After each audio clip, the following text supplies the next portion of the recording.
The marine environment has been fascinating to me since a very early age, since maybe age 8, when I went out in a glass-bottom boat with my parents and was just spellbound by the magnificent beauty of what's under the sea.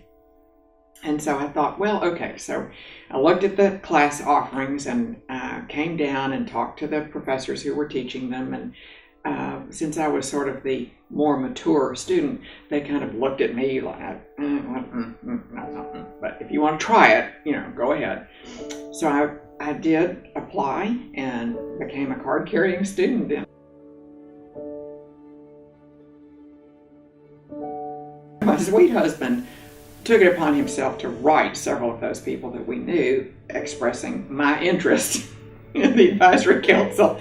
I think he thought not only would it be enjoyable for me, but for him as well.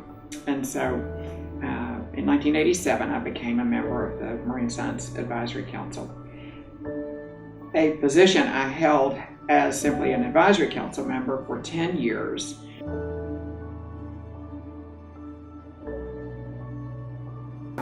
My husband and I did. This was our gift to the Marine Science Institute.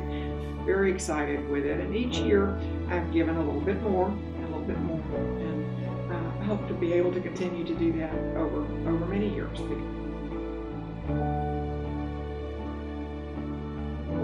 I took the job in 1997, and I kept it for 10 years. And during that 10 years, there were so many wonderful opportunities to meet and know so many different people and have experiences that were way outside what you would normally think are development things, but it was the people that was fun.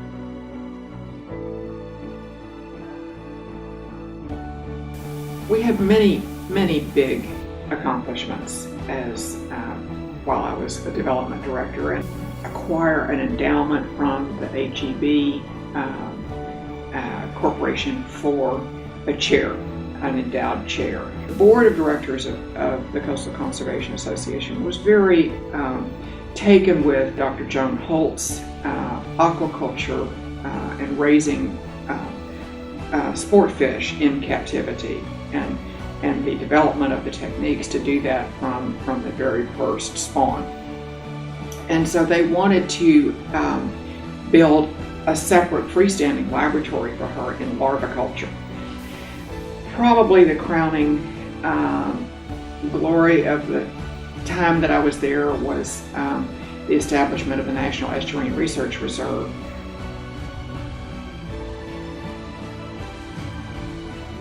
In 2007, I retired from the job. I had accomplished several things that I was very proud of, and it was a really good time to back off. So I missed the working. I really loved doing this job. I just loved it. But I went back on the advisory council. I had never really left. I'd simply been ex officio during those 10 years I was working. So I went back on the advisory council, and I'm still there. They haven't thrown me off yet.